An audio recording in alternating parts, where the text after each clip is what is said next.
Rien n'est écrit d'avance était le slogan de notre précédent congrès à Perpignan. Il s'agissait, juste après l'élection de Macron, de lutter contre le fatalisme et de démontrer la force de l'action collective. Alors, de la pandémie à la mobilisation contre la réforme des retraites, en passant par les Gilets jaunes, nous ne pensions pas avoir une confirmation aussi éclatante de notre analyse. Le mandat écoulé confirme d'abord l'efficacité de l'action syndicale, de notre capacité à faire dérailler le « there is no alternative » si cher à Mme Thatcher et consorts. C'est d'abord évidemment la mobilisation contre la réforme des retraites, qui a empêché le gouvernement de passer en force sa réforme phare. Il nous faut valoriser le résultat de cette lutte pour alimenter la combativité, la confiance dans l'action syndicale et ses suites. Pour gagner la mobilisation de nos catégories, ceux-ci ont besoin, plus que d'autres, de pouvoir mesurer la crédibilité de l'action syndicale. Aussi, notre travail de décryptage factuel de la réforme, nos interventions auprès des salariés dans les entreprises et dans les administrations ont été déterminants.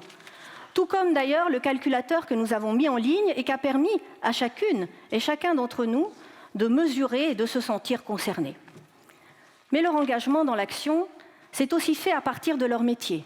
Ce furent les jetés de robes des avocats, de stylos des enseignants, des codes des inspecteurs et inspectrices du travail, des happenings du monde de la culture. Autant de symboles qui ont permis de faire le lien entre cette réforme et la dévalorisation de leur métier.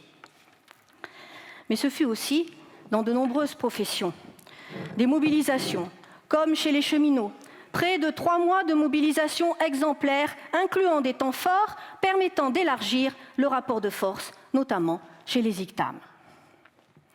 C'est ensuite l'accord national de l'encadrement arraché en mai 2020, après la négociation la plus longue de l'histoire, et pour cause. Nous obtenons un accord contraignant, alors que le patronat ne veut plus de normes nationales interprofessionnelles et tout ramener à l'entreprise. Nous gagnons une définition nationale interprofessionnelle des cadres et cadres assimilés à partir de 3 critères objectivés portés par la CGT. Alors qu'avec le lean management, les méthodes dites agiles, le patronat ne veut plus reconnaître la notion même de cadre, hormis quelques leaders, quelques chefs de projet à court terme, sans droit ni garantie collective, qu'il peut choisir et démettre selon son bon vouloir.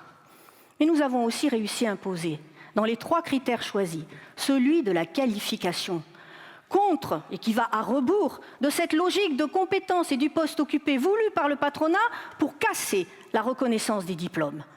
Servons-nous de cette ANI comme un levier dans toutes les négociations sur les conventions collectives. Utilisons comme un levier contre cette réforme de l'État et cette nouvelle pseudo-conception de l'encadrement. C'est aussi la présidence d'Eurocadre, à laquelle notre camarade Neil Laglaise, dirigeante de l'UGICT, ingénieure et DSC d'Accenture, vient d'être élue à l'unanimité.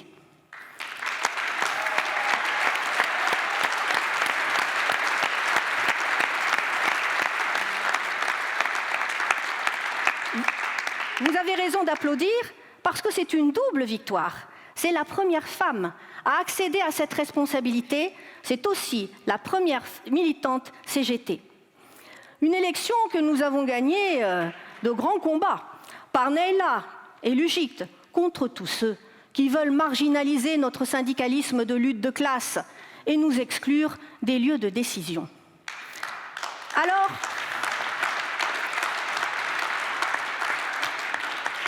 nous présidons désormais une organisation qui rassemble 62 syndicats de cadres européens et près de 6 millions d'affiliés. Une responsabilité qui sera déterminante pour gagner un encadrement européen du télétravail, une directive sur le droit effectif à la déconnexion et les risques organisationnels sur le travail. Bref, Nous ferons rentrer par la fenêtre ce qu'on nous a refusé par la porte avec le scandaleux ANI sur le télétravail.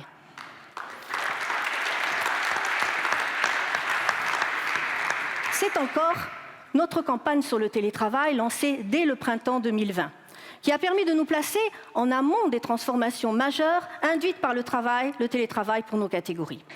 Alors certes, la négociation interprofessionnelle menée et pilotée par la CGT n'a pu aboutir à un bon accord, c'est le moins qu'on puisse dire. Mais nos deux grandes enquêtes, en démontrant le caractère nocif d'un télétravail en mode dégradé et qui continue à se développer, ont tordu le cou à l'idée selon laquelle les télétravailleurs seraient des privilégiés pour mieux encore fracturer le monde du travail. Mais elles ont aussi démontré la vacuité de cette année 2020 et sont des points d'appui dans notre bataille pour obtenir un encadrement européen.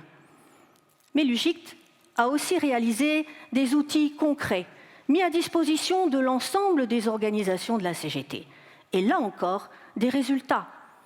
Plus de 300 syndicats ont été formés à la négociation sur le télétravail, avec un accord type sur le télétravail, avec une consultation qu'ils pouvaient adapter pour accroître le rapport de force auprès des ICTAM. Et toujours des résultats. De Thales à Microsoft, en passant par Expertise France, mais aussi dans la fonction publique, nous avons gagné de nombreux acteurs sectoriels protecteurs. Notre campagne a également fait de l'UGICT une des références sur le télétravail. Et bien sûr, c'est cette visibilité qui a conduit de nombreux ICTAM à nous rejoindre dans la CGT. Et je voudrais signifier la dernière création de base en date, c'est leboncoin.fr, où de jeunes cadres managers nous ont dit avoir fait le choix de la CGT du fait de nos propositions sur le télétravail.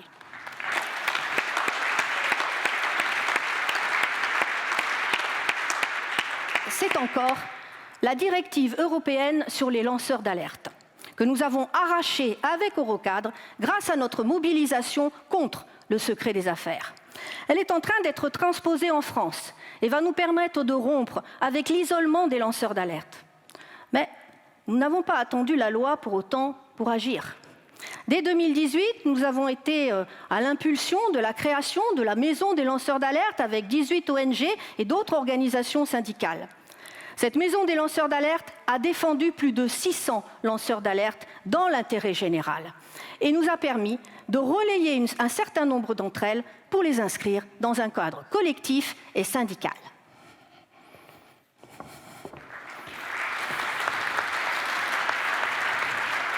Nous pourrions aussi parler de la Convention 190 de l'OIT, la première loi mondiale contre les violences sexistes et sexuelles que nous avons, avec la CSI, arrachée en juin 2019, alors que le patronat ne veut plus de loi mondiale. Une victoire qui résonne particulièrement aux oreilles des femmes cadres, qui sont plus de 80% à se dire victimes de sexisme au travail. Dernière victoire en date, les forfaits jours. Nous avons appris hier que, suite à notre recours de 2016, la Cour européenne des droits sociaux a condamné la France pour non-respect des règles fondamentales en matière de temps de travail. C'est la 4e fois que nous gagnons. C'est une nouvelle fragilisation des forfaits jours et un levier pour faire annuler par les tribunaux des accords de branche et d'entreprise qui concernent désormais 2 millions de cadres. Merci. Enfin, nous avons, grâce à la mobilisation des ICTAM, fait changer la donne dans de nombreux secteurs. C'est la Fédération Mines-Énergie et son UFICT qui ont gagné au bout d'1 an de combat l'abandon du projet Hercule. La CGT a construit l'unité et a travaillé l'implication des ICTAM avec des modalités spécifiques d'action grâce à son UFICT. C'est dans la santé et l'action sociale où la Fédération et son UFMIC multiplient les luttes professionnelles en partant de l'aspiration centrale des ICTAM à un plein exercice de leur professionnalisme et à une reconnaissance de leur qualification. Infirmières de labo, tech de bloc, infirmières anesthésistes, sages-femmes se mobilisent avec la CGT, avec des adhésions à la clé et des revalorisations salariales. Dernière en date, les sages-femmes qui sont en train de gagner près de 500 € de revalorisation mensuelle de leur salaire. Un point d'appui déterminant pour gagner la revalorisation de toutes les professions féminisées. Bravo aux sages-femmes. Dernière bonne nouvelle, nous pouvons fêter la création de 2 nouvelles unions fédérales, l'UFIC des transports et l'UFIC de la Fédération des finances. Bravo aux camarades pour ces magnifiques décisions de congrès.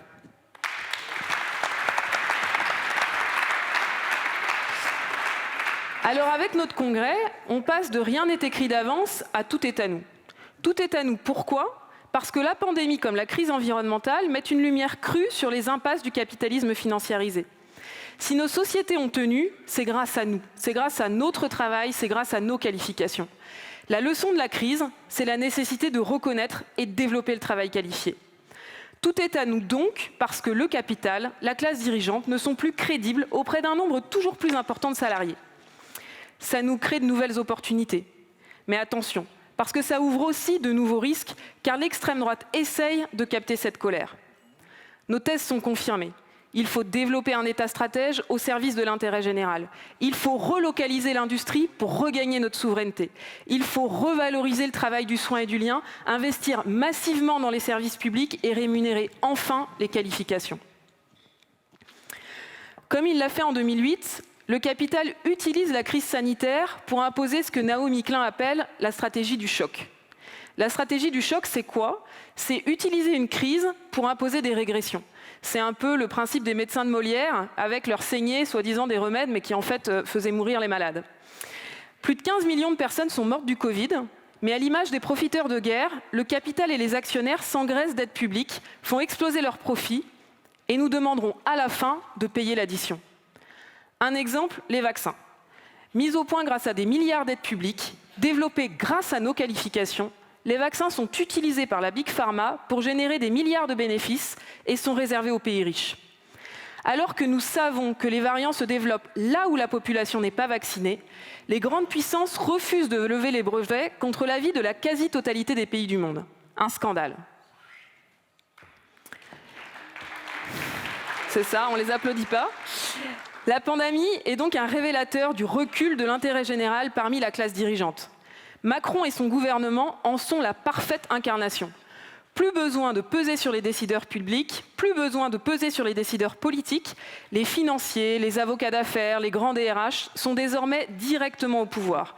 Ils sont dans tous les cabinets. Ils sont députés, ministres et même présidents de la République. La réforme de la fonction publique vise à installer cette conception. Généralisation des allers-retours publics-privés avec le développement de postes de contractuels chez les cadres, alignement de la formation des hauts fonctionnaires sur celle des cadres du privé avec la réforme de l'ENA. Ce n'est pas une lubie, ce n'est pas une volonté de faire des économies. Non, ça coûte plus cher d'ailleurs. C'est stratégique. Stratégique pourquoi ? Parce que pour transformer la finalité des services publics, il faut transformer l'encadrement. Il faut remplacer les serviteurs de l'intérêt général par des mercenaires venus en mission dans le public pour enrichir leur carnet d'adresses et leur capacité de lobbying. Privés de garanties statutaires, soumis au fait du prince, ces cadres n'auront aucune protection pour faire primer leur éthique professionnelle et l'intérêt général. Mais la lucidité progresse. Et ces orientations sont de plus en plus impopulaires. Elles s'accompagnent donc de remises en cause de la démocratie et des libertés au plan mondial. Au prétexte de la menace sanitaire et terroriste, nos libertés sont mises sous l'étouffoir, notamment avec le pass sanitaire et son fichage sans précédent. Vous connaissez la fable. Jetée dans l'eau bouillante, la grenouille se brûle et s'échappe. Par contre, immergée dans de l'eau tiède qui chauffe progressivement, elle s'assoupit et finit ébouillantée. Ainsi en va-t-il pour nos droits et libertés.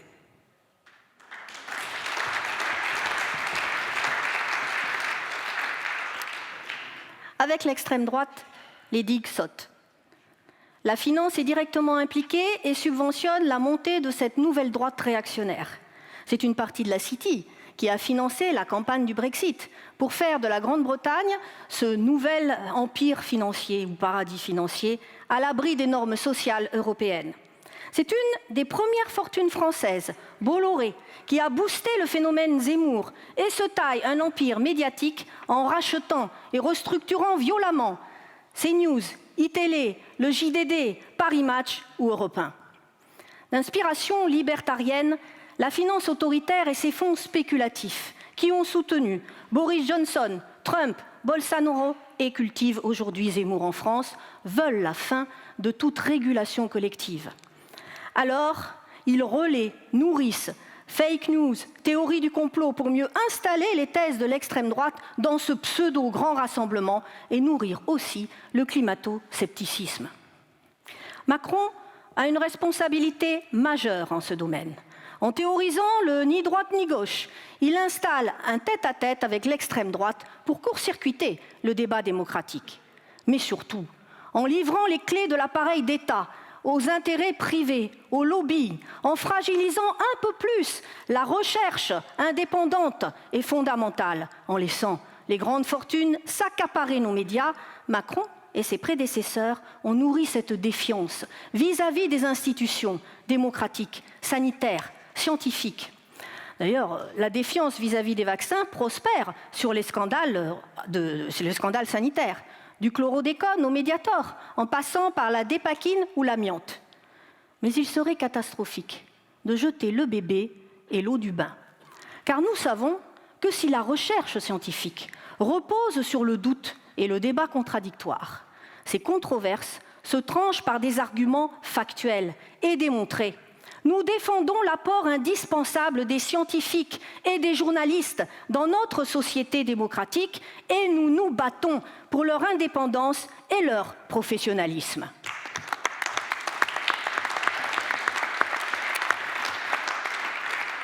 Les budgets de l'armement augmentent partout dans le monde. Et le bras de fer géopolitique entre la Chine et les États-Unis pour contrôler le Pacifique s'intensifie, en atteste l'affaire des sous-marins australiens. États-Unis comme Chine développent des alliances sur mesure en lieu et place des instances multilatérales comme l'ONU, toujours plus fragilisées. Les États-Unis cherchent à créer un OTAN du Pacifique contre la Chine et poursuivent en même temps dans leur volonté de déstabiliser Cuba et dans leur soutien à Israël qui vient de placer 6 ONG travaillant avec les Palestiniens comme terroristes. Alors, je suis d'accord avec vous. Alors que les idées d'extrême droite se banalisent dangereusement, la CGT est l'une des dernières digues et doit renforcer son rôle de vigie et d'éducation populaire. Pas question d'accepter des militants, militantes d'extrême droite dans nos mobilisations.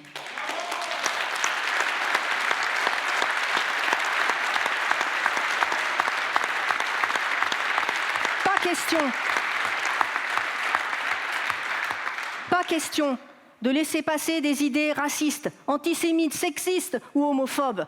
Pas question, évidemment, d'accepter que des militants CGT se présentent ou soutiennent des listes d'extrême droite.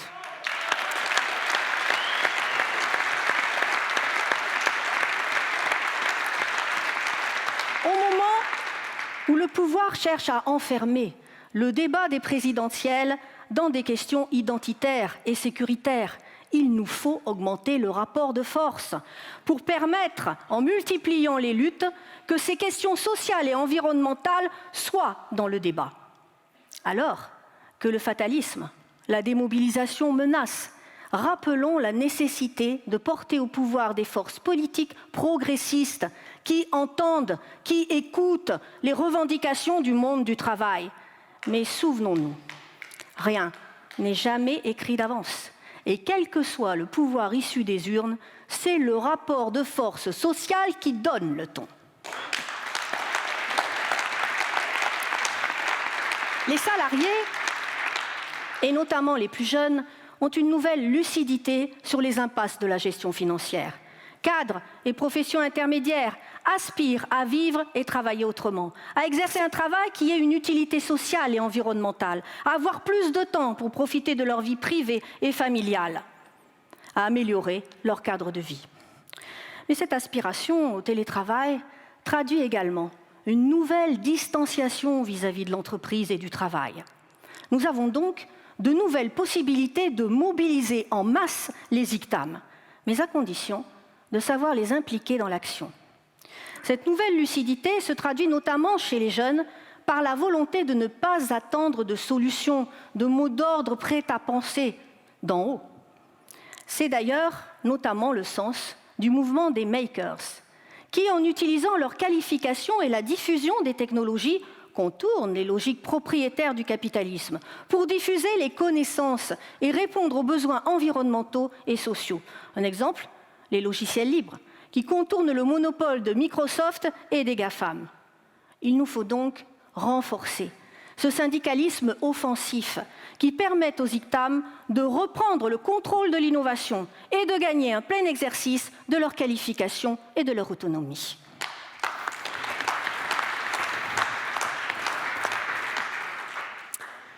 Nous définissons les ICTAM, les ingénieurs, cadres, techniciens, agents de maîtrise, comme des salariés qualifiés en responsabilité.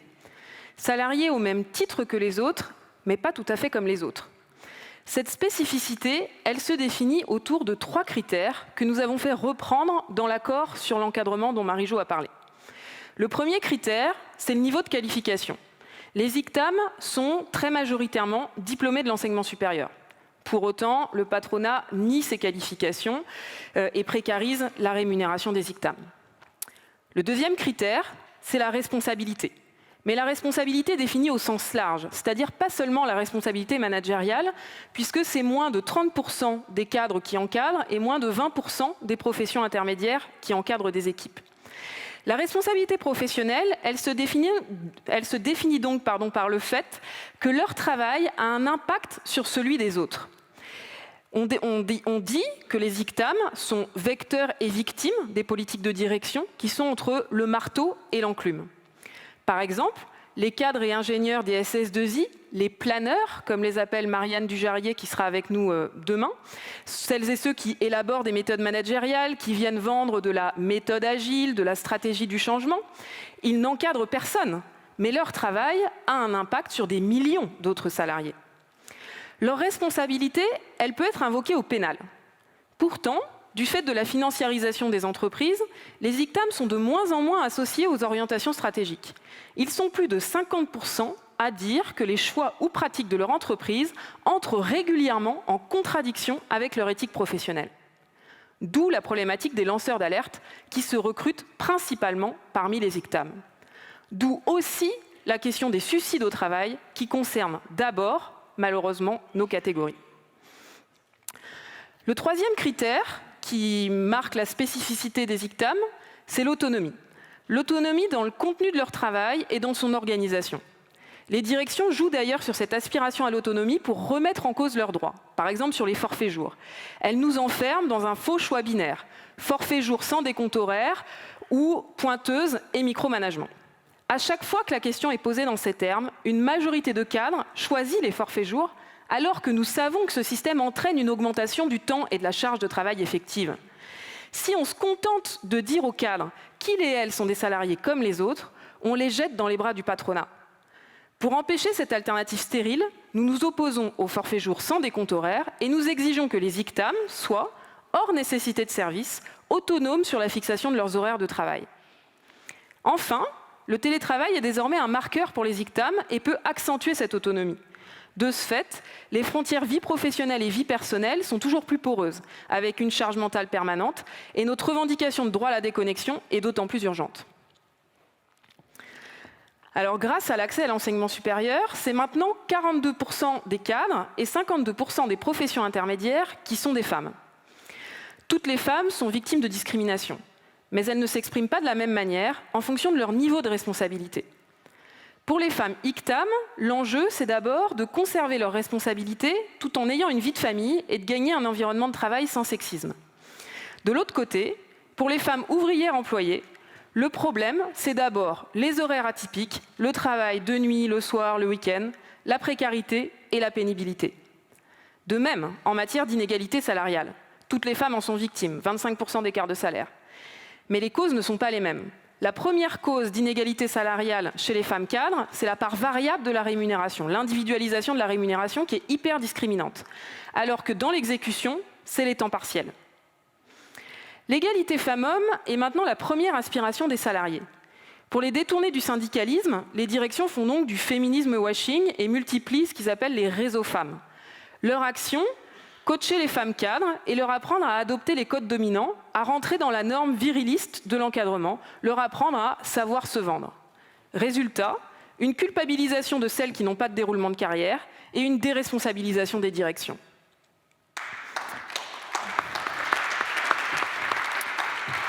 Au contraire, notre syndicalisme féministe vise à transformer la norme de l'encadrement, à rompre avec le présentéisme, à rompre avec le management individualisé et concurrentiel et à gagner une réduction du temps de travail. Notre syndicalisme féministe, qui articule en permanence la lutte contre l'exploitation capitaliste et la lutte contre la domination patriarcale, est donc un levier pour renouer avec le progrès au sens large. C'est tout l'enjeu de la grève féministe du 8 mars prochain qu'il nous faut construire dès le lendemain de notre congrès. Comme nos camarades islandaises, comme nos camarades argentines, comme nos camarades espagnoles, comme nos camarades suisses, nous pouvons gagner une grève féministe massive le 8 mars prochain.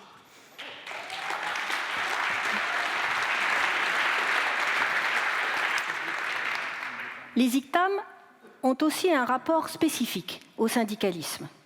Abreuvés des argumentaires des directions sous la pression des injonctions financières, ils ont besoin, plus que d'autres, d'être convaincus que les propositions de la CGT sont crédibles, à l'aide de décryptages précis, détaillés, factuels.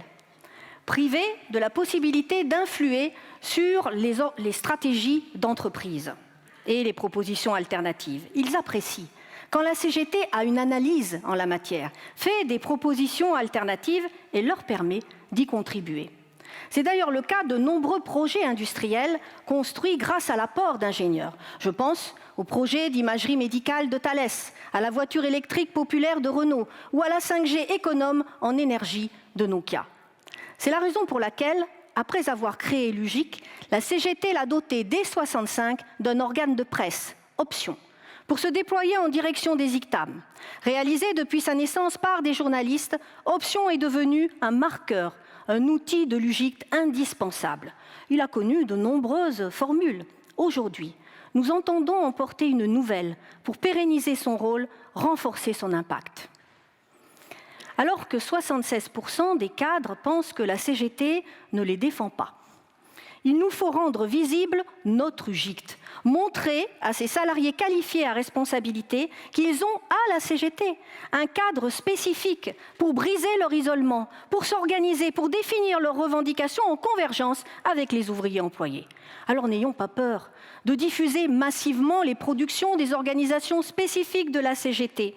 N'ayons pas peur non plus d'afficher clairement leur logo spécifique, car c'est un levier de syndicalisation. Notre syndicalisme spécifique couvre l'ensemble des cadres, techniciens, professions intermédiaires et agents de maîtrise. Quand on analyse nos baromètres annuels, tout comme notre expérience de terrain, on constate une grande continuité des aspirations et des préoccupations communes à ces salariés qualifiés et à responsabilité. Mais il y a des particularités à prendre en compte. C'est ce qu'on appelle traiter la diversité à l'intérieur du spécifique. Je vais prendre quelques exemples. Le temps de travail. Tous les cadres et professions techniciennes travaillent bien au-delà des 35 heures. Mais les cadres sont massivement au forfait jour, plus de 50%. Et ce ne sont que 10% des professions intermédiaires. Il nous faut prendre en compte cette particularité. Les problématiques salariales sont parmi les premières préoccupations de l'ensemble des cadres et des professions techniciennes. Mais chez les professions techniciennes et intermédiaires, la revendication salariale est encore plus forte, du fait de glissements de tâches et de responsabilités sans que leur qualification soit reconnue. De même sur l'égalité femmes-hommes. Les femmes cadres sont confrontées massivement au plafond de verre. À niveau de qualification équivalente, elles ont moins accès aux postes à responsabilité que les hommes et sont donc moins bien payées. Tandis que les femmes des professions intermédiaires, c'est dur à dire, sont plus confrontées aux parois de verre, concentrées dans des métiers fortement féminisés. Les professions intermédiaires du social, de la santé, de l'éducation, y compris les administratives dans de nombreux métiers, moins valorisés que les métiers masculinisés, tels les techniciens et les agents de maîtrise. Je voudrais faire un focus rapide, je vous rassure, sur les agents de maîtrise et professions techniciennes et intermédiaires. Depuis que la CGT a décidé d'ajouter le T à l'UGIC de technicien après mai 68, ces professions ont été transformées en profondeur. Du fait de la tertiarisation de l'économie, elles se sont développées dans les services privés et les services publics et sont désormais majoritairement féminisées. Pour autant, leurs métiers restent très ségrégés et sont structurés sur des identités professionnelles très fortes.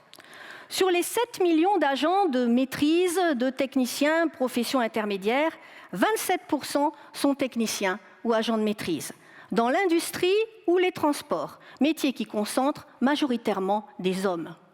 De l'autre côté, 73% sont des professions intermédiaires, administratives, commerciales, notamment dans les banques, le commerce ou les services publics, dans la santé, le travail social ou dans l'éducation.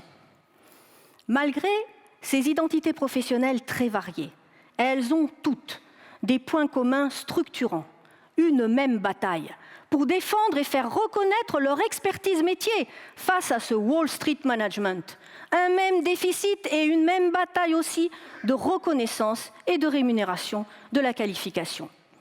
Par contre, la majorité de ces professionnels du secteur tertiaire ne se définissent pas spontanément comme techniciens ou techniciennes, ne se sentent pas obligatoirement relevés d'un métier technique et considèrent parfois, au contraire, ce terme technique comme la marque d'une certaine déshumanisation ou standardisation de leur métier. Au plan interprofessionnel, nous devons permettre l'identification du plus grand nombre et donc utiliser pour cela une diversité de termes. Tech, ça fait plus de jeunes, hein. Agents de maîtrise et professions intermédiaires. L'enjeu, bien sûr, est que nos professions choisissent le terme le plus approprié à leur champ. Nous proposerons donc dans ce mandat, le prochain mandat, de travailler avec les professions pour relancer notre pôle tech, solliciter un travail de recherche afin d'analyser les transformations du travail et mettre à jour les leviers d'identification transversale au-delà de la spécificité des métiers.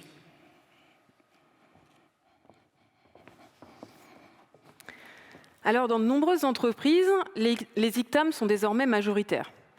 On entend souvent du coup qu'il ne serait plus nécessaire de faire un travail spécifique, qu'il suffirait de placer des cadres à la direction des organisations générales. Au contraire, ce type de choix nous éloigne dangereusement de notre syndicalisme de classe et de masse avec 3 risques. Le premier risque, c'est l'invisibilisation de la situation des ouvriers employés. Rares sont les entreprises dans lesquelles il n'y a plus d'ouvriers employés. Intérimaires, sous-traitants, précaires, malheureusement, mais ils ont plus que jamais besoin que la CGT les défende. Le deuxième risque, ce serait la reproduction dans le syndicat des rapports de domination qui existent dans la société et au travail. Ne soyons pas naïfs. Nous savons depuis Marx et Bourdieu que les rapports d'exploitation se cumulent avec les rapports de domination liés au capital culturel. Se priver d'un cadre spécifique serait brider la parole de l'exécution et les priver de leur outil d'émancipation dans la CGT. Enfin, du côté des ICTAM, cela conduirait au développement d'une orientation généraliste qui passerait à côté de leurs aspirations. Le résultat, un filet d'eau tiède qui ne touche ni l'exécution ni les ICTAM et qui durcit les rapports sociaux au travail au lieu de les transformer.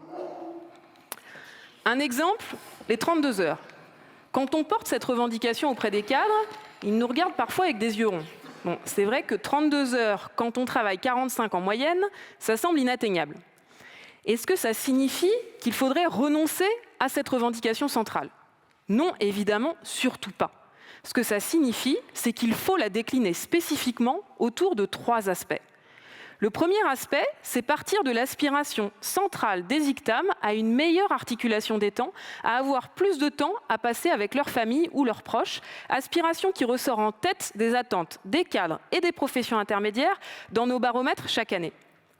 Le deuxième aspect, c'est répondre à la question du financement, en pointant les gains de productivité générés par le numérique, l'intelligence artificielle et le télétravail. Et le troisième aspect, c'est proposer des modalités spécifiques de réduction du temps de travail pour nos catégories, pour répondre à leurs exigences d'autonomie, avec la semaine de 4 jours, le droit à la déconnexion, la bataille pour le décompte horaire et l'évaluation de la charge de travail. Porter un syndicalisme de lutte des classes, c'est être au clair sur l'engagement dans l'action que nous proposons aux ICTAM. Henri Krasuki, un ancien secrétaire général de la CGT, disait souvent « Un cadre qui se mobilise aux côtés des ouvriers, quelle belle démonstration de solidarité, mais quelle démission vis-à-vis de ses propres responsabilités. Il ne s'agit pas de demander aux ICTAM de se mobiliser avec la CGT pour marquer leur solidarité avec les autres composantes du salariat. Il s'agit au contraire de leur permettre, à partir de leurs problématiques, de construire les convergences avec le reste du salariat.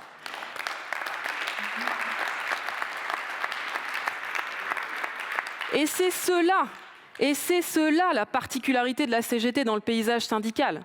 Toutes les organisations syndicales disposent d'une organisation spécifique d'ICTAM.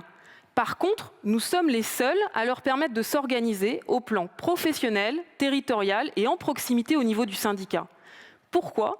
Parce que nous ne sommes pas dans le syndicalisme d'accompagnement et que nous voulons transformer les rapports sociaux dans l'entreprise.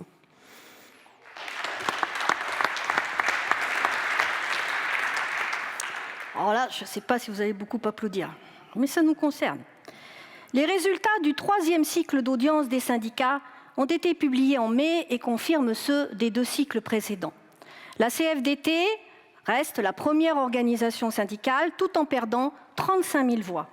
Mais c'est surtout la CGC et l'UNSA qui montent en continu, et nous, qui régressons d'autant en perdant 150 000 voix sur ce cycle. C'est donc le syndicalisme catégoriel qui progresse. Le problème, pour nous, c'est d'abord les grandes entreprises, nos bastions historiques, dans lesquels l'exécution a été fortement externalisée et où, de fait, les ICTAM sont maintenant majoritaires et où le score de la CGT s'érode. Nous n'acceptons pas d'être sur le collège cadre, la 5e organisation derrière Force ouvrière et la CFTC. C'est la raison pour laquelle l'enjeu du développement de l'UGICT, de la structuration de l'activité spécifique est réaffirmé de façon très forte depuis 2 congrès confédéraux. Il nous faut gagner maintenant l'accélération dans la mise en œuvre de ces résolutions confédérales.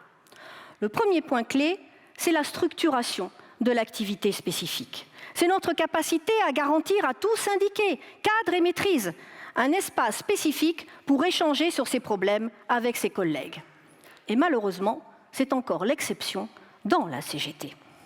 Alors, comment l'organiser ? Comment imaginer une activité spécifique sans justement la structurer ?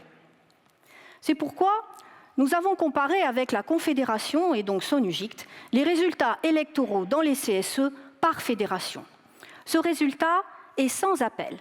Les seuls endroits où nous dépassons les 20% d'audience dans les 2e et 3e collèges, où nous dépassons les 1% de taux de syndicalisation chez les maîtrises et cadres, c'est là où nous avons des syndicats UGICT, UFICT.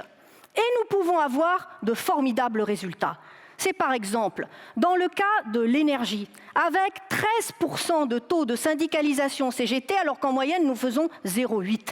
C'est aussi dans les transports urbains, à la SNCF, chez les marins et les journalistes. Il nous faut, en nous appuyant sur l'analyse de ces résultats électoraux, gagner la structuration de l'activité spécifique en proximité, au niveau des syndicats, mais aussi le renforcement des moyens d'impulsion de nos unions fédérales et de nos commissions départementales. C'est pourquoi nous proposons de continuer à prioriser les 17 métropoles qui concentrent 60% des ICTAM et de nous donner comme objectif d'y développer des commissions départementales.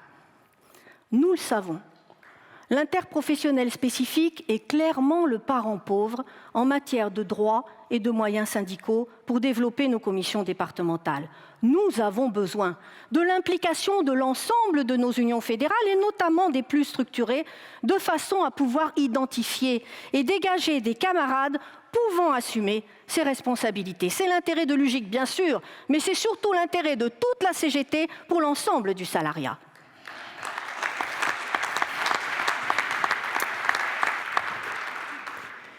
Alors le deuxième point clé pour la vie syndicale spécifique, c'est la construction des convergences et la démocratie syndicale.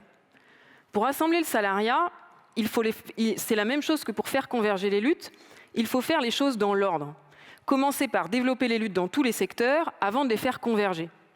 Attention à ne pas inverser les choses. Au prétexte de la convergence, on entend souvent dire qu'il faudrait mettre sous le boisseau les revendications spécifiques, ce qui reviendrait à mettre la charrue avant les bœufs. C'est justement tout l'inverse qu'il faut faire. N'ayons pas peur de développer les revendications et expressions spécifiques aux ICTAM. C'est ce qui permettra de sortir les ICTAM d'une attitude délégataire et d'arriver ainsi à une mobilisation de masse du salariat. Travailler les convergences, ça exige une pratique démocratique et une culture des débats poussés qui ne peut se limiter à la loi du nombre. Si on règle nos débats à coup de majorité ou de minorité, on perdra toujours une partie du salariat. Notre culture des débats, c'est ce qui fait le ciment de la CGT. C'est une condition indispensable du déploiement du spécifique. C'est ce qui doit nous permettre de pouvoir poser tous les sujets en franchise, en transparence, sans être catalogués. C'est ce qui nous permet de traiter politiquement les désaccords syndicaux sans les transformer en problèmes de personnes. C'est aussi ce qui nous apprend à chercher à comprendre le positionnement de chacun et de chacune pour trouver une solution de convergence qui rassemble. Nous sommes une confédération, pas une simple juxtaposition de professions. L'activité interprofessionnelle implique d'accepter, de comprendre les différences de vécu, les différences de situation, de rapports de force, sans se donner de leçons, ni chercher à calquer son modèle sur celui des autres. La marque de fabrique de la CGT, c'est de faire primer l'humain et de prendre soin de ses militantes et militants. Affronter le patronat, pas de problème. C'est la raison pour laquelle on s'engage d'ailleurs. Par contre, s'affronter entre nous, là c'est autre chose. Nous sommes parfois bien plus féroces avec certains militants que l'on considère comme des ennemis de l'intérieur, plutôt qu'avec les employeurs.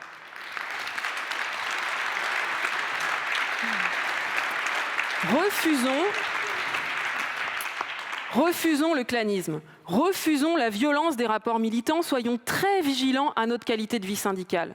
Nous ne sommes pas des pions, nous ne sommes pas des robots, nous sommes des hommes et des femmes qui partageons les mêmes valeurs, gardons-le toujours en tête. Interrogeons-nous aussi sur la prévention des burn-out militants, sur le présentéisme trop souvent exigé qui est un frein direct, notamment à l'implication des femmes. Militer est une chance. Militer, c'est un magnifique levier d'émancipation. Donnons envie, donnons du plaisir à agir. N'ayons pas peur de développer des actions festives, des actions drôles, des actions spectaculaires, à l'image de ce que nous faisons dans les luttes. À la CGT, le juge de paix, en matière démocratique, ce sont les syndiqués. Auteurs, acteurs et décideurs, disait-on à l'époque, on avait oublié de féminiser. Nous savons que ce principe, validé lors du congrès confédéral de 92, donc dans le mandat de Louis Vianney, est fragilisé avec des syndicats qui se replient sur les élus et sur les premiers militants et qui sont submergés par l'activité des IRP. Pour contrecarrer l'institutionnalisation du syndicalisme, il s'agit d'une question centrale à travailler avec nos syndicats. Ce d'autant plus que les IRP sont mis à rude épreuve par la crise sanitaire. Après avoir encaissé la loi travail, les ordonnances, nos élus sont maintenant confrontés à la généralisation des réunions d'IRP en visio. Résultat, l'isolement des camarades, l'individualisation des problèmes, l'augmentation du nombre de réunions et une moindre prise en compte de leurs avis. Une perte de sens et des symptômes qui ressemblent de façon inquiétante au burn-out. Raison de plus pour ne pas laisser nos élus et mandatés seuls à leur mandat et pour définir les priorités syndicales à partir des attentes des syndiqués et des salariés, pas de la feuille de route patronale. Mais les outils numériques peuvent aussi être un levier pour replacer des syndiqués au cœur de notre fonctionnement syndical. Ils peuvent permettre à celles et ceux qui n'ont pas de possibilité de participer à des réunions sur leur temps de travail, comme c'est souvent le cas pour les ICTAM, de donner leur avis via des réunions en visio ou des consultations par exemple. N'ayons pas peur de les utiliser pour ça. Notre syndicalisme spécifique n'est pas une niche catégorielle. Il ne se limite donc pas à certains sujets, comme par exemple les forfaits jours ou même le télétravail. Au contraire, pour répondre aux aspirations des ICTAM, il nous faut traiter de l'ensemble des problématiques auxquelles ils sont confrontés, mais à partir de leur rapport spécifique au travail, de leur rôle, de leur place spécifique dans l'administration comme dans les entreprises. Pour cela, nous avons défini à l'unanimité de notre Conseil national 3 débats revendicatifs transversales et nous avons pu organiser une quinzaine d'ateliers préparatoires à notre congrès. Tout d'abord, les transformations du travail liées au numérique. Or, ce sujet n'est pas nouveau pour l'UGICT, puisque nous en avons fait une priorité stratégique depuis septembre 2014. Mais les transformations s'accélèrent autour de 3 grandes tendances. La première, c'est l'automatisation. liée à la progression de l'intelligence artificielle. Son champ ne cesse de s'élargir au fur et à mesure des mutations technologiques très rapides. Nous assistons désormais au développement du management par les algorithmes, avec des systèmes de surveillance permanents des salariés, une organisation et une évaluation de leur travail via ces données. Le point central est donc l'impact de l'intelligence artificielle sur l'emploi, mais aussi sur la société, sur le travail. Il nous faut gagner ce débat démocratique sur des questions très concrètes, comme l'utilité, ou pas, des véhicules autonomes, comme la bataille pour des magasins ou des usines sans salariés. Comment intervenir pour éviter que ces algorithmes ne dictent le travail humain et les interactions sociales? Deuxième tendance, c'est la plateformisation de l'économie et le rôle central joué par ces plateformes web pour la mise en relation du client avec le fournisseur. Ce changement de modèle d'affaires conduit d'abord à une captation de la valeur ajoutée par les GAFAM et à la constitution de monopoles privés incontournables pour accéder à l'information. Mais il permet aussi d'ubériser le travail en s'exonérant de tous les droits et garanties collectives conquises. L'entreprise est remplacée par la plateforme, les salariés par des indépendants. Et ce sont ainsi 55 millions de travailleurs précaires exploités dans le monde par ces plateformes. Alors les luttes au plan mondial, avec des condamnations retentissantes pour salariat déguisé, remettent en cause cette ubérisation. Mais la stratégie des gouvernements vise désormais à contourner ces revendications d'extension du salariat en créant un sous-statut, avec l'accès de quelques droits minimalistes, pour sécuriser en réalité ces mêmes entreprises et ces plateformes face au risque de requalification. La négociation européenne sur les travailleurs des plateformes s'inscrit dans cet enjeu central. Et nous portons, avec Eurocadre, la nécessité de mettre en place une présomption du salariat. Enfin, dernière tendance, c'est la numérisation du travail, avec le déploiement en grand du télétravail qui va transformer en profondeur le travail de nos catégories. Pour le pire, l'ubérisation du salariat, la généralisation des flex-office, la casse du collectif de travail ou l'externalisation du travail qualifié. Ou pour le meilleur, c'est le temps, c'est l'autonomie, c'est la concentration retrouvée. C'est la raison pour laquelle l'UGICT a décidé, dès le début de la crise sanitaire, d'en faire un axe structurant de son intervention, pour gagner cet encadrement strict du télétravail, à commencer par la limitation au maximum à un mi-temps du nombre de jours télétravaillés. Notre campagne confédérale pour les 32 heures et la semaine de 4 jours est déterminante pour placer le progrès scientifique et technologique au service du progrès social et de l'environnement. Faire de cette question du numérique un sujet central, c'est se donner les moyens d'anticiper collectivement sur les transformations, donc de pouvoir les réorienter. C'est reprendre la main sur le contenu de notre travail, l'exercice de nos qualifications. C'est refuser de laisser la finance capter les innovations produites par les salariés qualifiés à responsabilité. Le deuxième thème de notre congrès, c'est l'articulation entre le social et l'environnemental. Il nous reste 10 ans pour agir. 10 ans pour réduire drastiquement les émissions de gaz à effet de serre. C'est le signal d'alarme tiré par le GIEC qui rassemble les scientifiques de 195 pays du monde. Si nous ne changeons pas radicalement de trajectoire, le réchauffement climatique dépassera les 1,5 degrés et nous basculerons dans l'inconnu. Nous en voyons déjà les prémices, avec la multiplication des catastrophes climatiques qui touchent d'abord les pays les plus pauvres et les personnes les plus précaires. Les conséquences sur la biodiversité sont déjà très concrètes. D'après l'ONU, 1 million d'espèces sont menacées d'une disparition imminente du fait de l'activité humaine. Pourquoi, face à un tel constat, le capital ne réagit pas, la classe dirigeante ne fait-elle rien? Parce que finalement, pour le capital, la crise environnementale n'est pas vraiment un problème.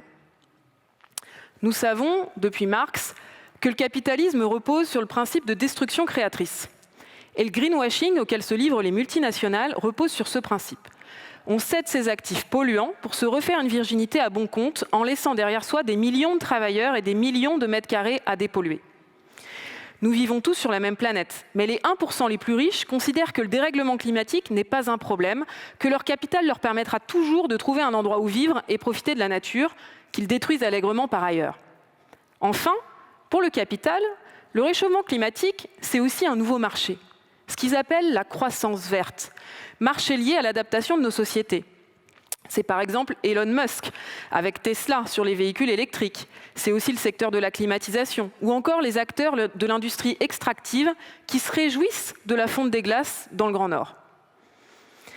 Il est donc indispensable de traiter la question environnementale en lien avec la question du travail et avec la question de la répartition des richesses. Rappelons les chiffres. Nous n'avons pas tous les mêmes responsabilités en matière de pollution. Les 1% les plus riches émettent 2 fois plus de CO2 que les 50% de la population mondiale les plus pauvres. Et ce n'est pas le développement de voyages d'agrément pour milliardaires dans l'espace qui va faire baisser l'addition. De même, au plan géopolitique, ce sont les pays les plus riches qui polluent le plus et les pays les plus vulnérables qui sont les plus exposés aux conséquences du dérèglement climatique. Pour répondre au défi environnemental, il faut permettre aux salariés de traiter la question à partir de leur travail. C'est ce qui permet de dépasser les oppositions entre le social et l'environnemental.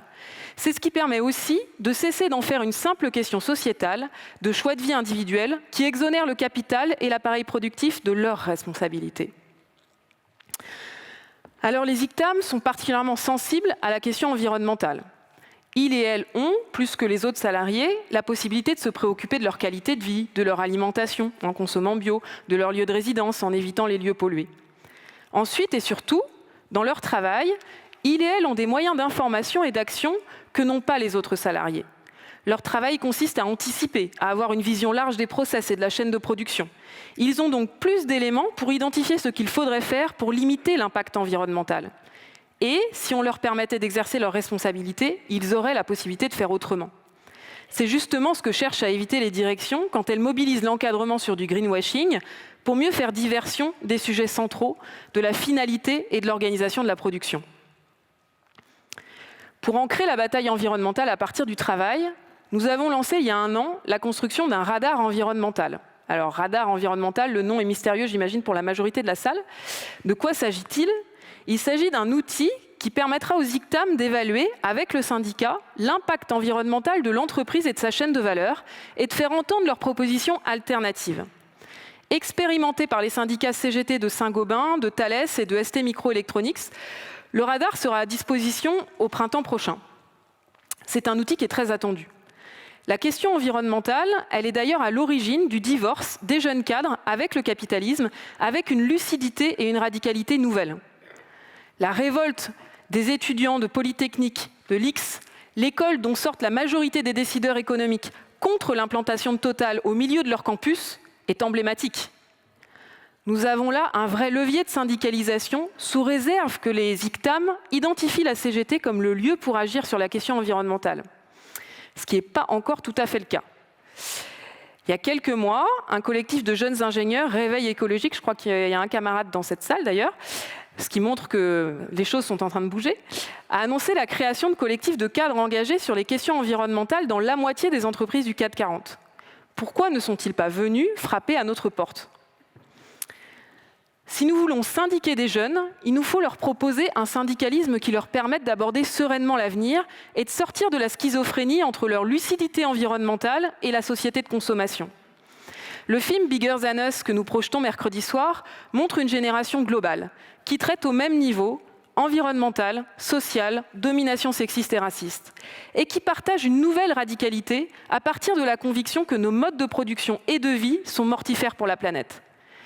Ce n'est plus une douce transition environnementale qui peut répondre aux problèmes. C'est une rupture qu'il faut mettre à l'ordre du jour. Il faut changer le système, pas le climat.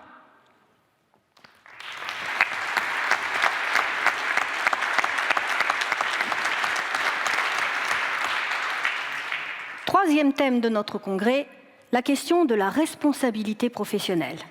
Alors que la violence sociale et environnementale du capitalisme financier repose d'abord sur l'organisation de l'irresponsabilité des dirigeants, nous pensons, avec Alain Supiot, qu'il faut prendre la responsabilité au sérieux. La globalisation de l'économie place les décisions économiques et politiques à un niveau qui échappe à la souveraineté des populations.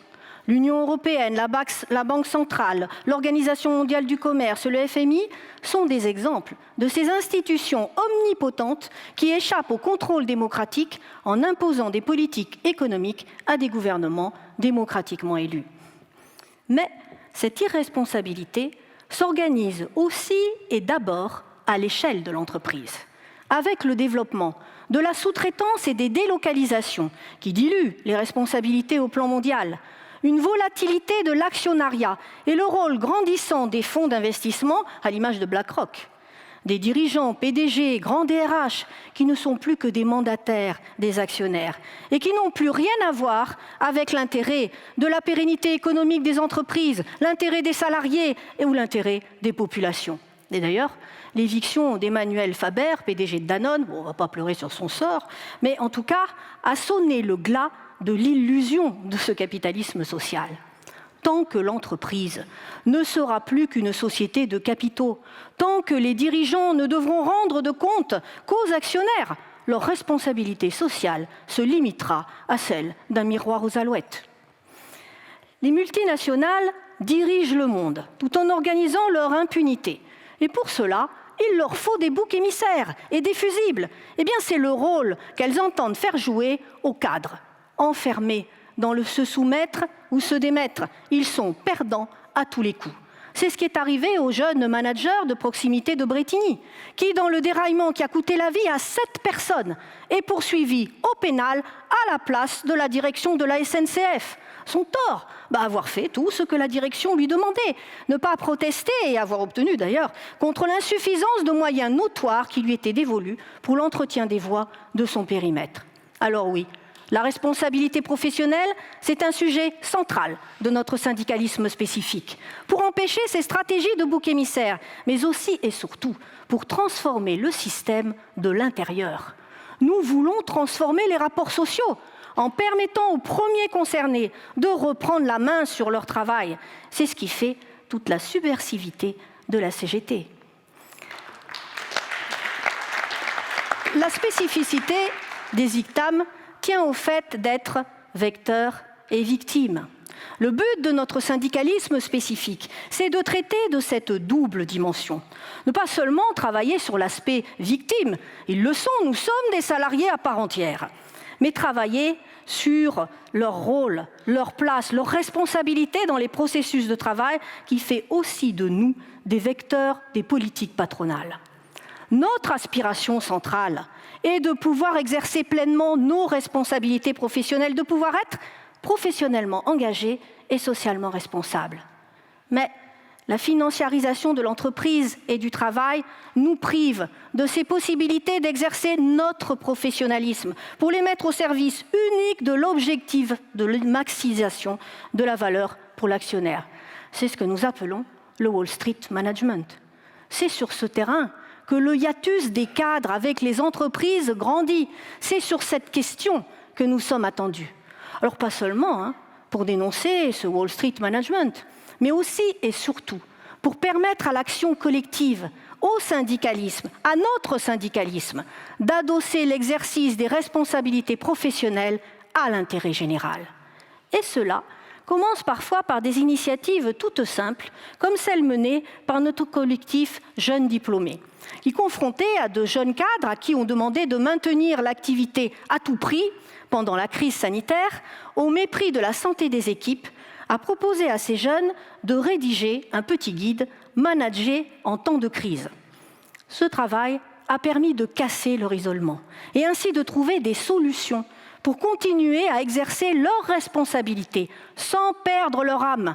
Il a permis à ces cadres concernés de reprendre la main sur leur travail et de faire primer leur éthique, de retrouver des marges de manœuvre, dans leur intérêt bien sûr, mais dans l'intérêt de leur collectif de travail.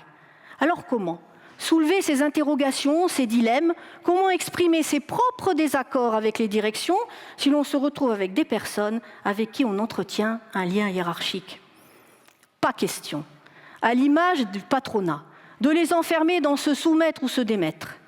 Pas question, si on ne traite pas leur rapport spécifique au travail, de les obliger à choisir entre leur engagement militant et leur responsabilité professionnelle. Nous n'avons pas à la CGT une vision sacerdotale de l'encadrement. Nous ne cherchons pas à avoir des martyrs. Nous souhaitons que les ICTAM disposent des moyens d'exercer pleinement leurs responsabilités professionnelles et puissent faire primer l'intérêt général sur les directives financières.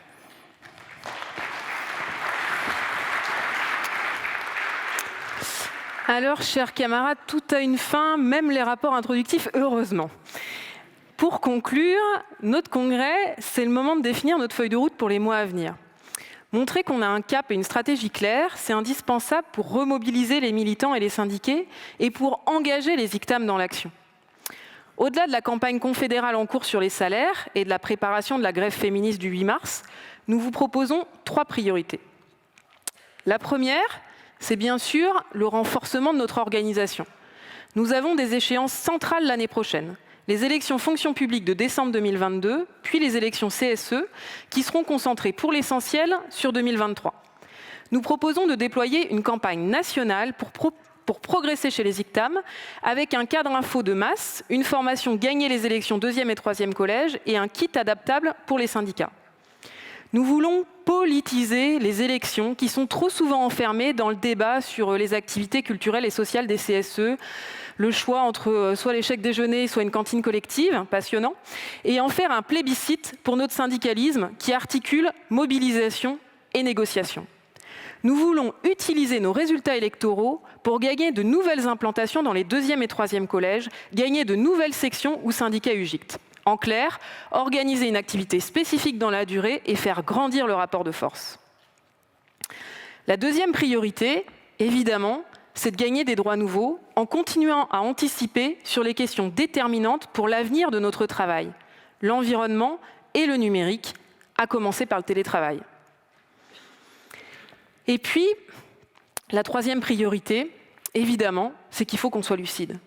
On sait qu'il faut que nous préparions la résistance face à la stratégie du choc du capital et qu'il faut que nous préparions l'affrontement sur la question des retraites.